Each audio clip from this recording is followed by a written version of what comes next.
ផែងមាសកំផែងពេជ្រជាដើមតែក្នុងលក្ខណៈនេះយើងធ្វើជាថ្មសុទ្ធសាធគឺយើងមានថ្មយើងមានបេតុងនិងមានថ្មជាថ្មកែវឬនឹងតំណាងឲ្យកំផែងពេជ្រអីជាដើមដល់យើងកំណត់យកថ្មណាដែលទេវតាប្អិនប្រភពឲ្យយកហើយថ្មនោះនឹងអាចប្រើទៅបានយូរអាចរហូតដល់ 80000 ឆ្នាំបានដោយពុំមានការសំណឹកអំពីទឹកភ្លៀងឬមួយក៏សំណឹកអំពីខ្យល់ប៉ះពាល់ដល់កម្ដៅថ្ងៃខូចខាតបានគឺយើងយកថ្មល្អនេះជាតួនគរវង្គតបុរីទាំងមូលតួនគរវង្គតបុរីទាំងមូលសូមទូលថ្វាយញាតិញោមជាពុទ្ធបរិស័ទមហាបរិស័ទកូនចៅទាំងអស់គ្រប់ព្រះអង្គសូមឲ្យលោកតតនៅលក្ខណៈនេះយើងមើលទៅហាក់បីដូចជាឃើញដូចជាអង្គរតូច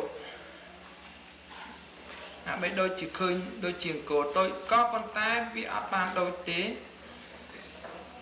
ក្នុងទីប្រាសាទនេះមានលក្ខណៈក្បូរក្បាច់រចនាបែបបទជាបុរាណយើងអាចមើលថាជាបុរាណក៏ប៉ុន្តែនៅក្នុងឋានយាមីឬក៏ចាតុមហារាជការនៅមេរតីវរៈនិមិត្តគេមានតួប្រាសាទនេះជាតំណាងនៅក្នុងភពរបស់គេនីមួយ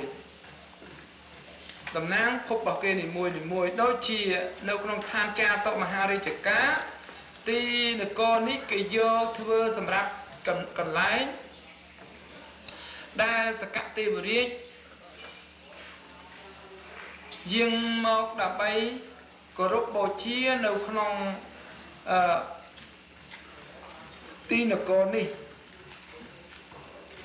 ហើយទីទាំងនេះមិនមែនជាកន្លែងសម្រាប់យើងមើលទៅគួរឲ្យសប្បាយក្នុងសន្តានចិត្តផ្នែកខាងក្រៅទេគឺយើងធ្វើនឹងគឺយើងធ្វើឲ្យកូនចៅពិចារណានៅក្នុងនគរវង្គតបុរីនេះទាំងមូល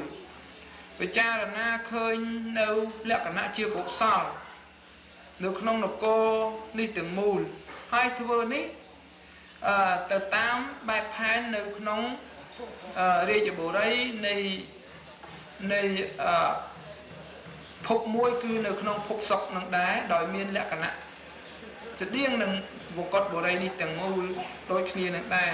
នគរនោះគេធ្វើបុរីនេះគេធ្វើនៅនគរនេះហើយប្រកបទៅដោយសេចក្តីសុខបរមសុខដ៏ប្រសើរនៅក្នុងភពគេនីមួយសូមញាតិញោមកូនចៅជាពុទ្ធបរិស័ទមហាបរិស័ទគ្រប់ព្រះអង្គទាំងអស់លោកអនុមោទនាត្បិតអីហើយយើងលាបពណ៌វិញទៀតយើងពុំមានលាបពណ៌ដោយពណ៌ក្រហមឬមួយពណ៌ខៀវពណ៌អីយើងលាបនៅក្នុង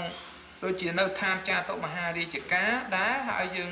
មើលប្លង់ហ្នឹងទៅមានជាស្ទើរសស្ទើរក្រហមស្ទើរខៀវស្ទើរសស្ទើរខៀវនៅក្នុងទីនេះគឺ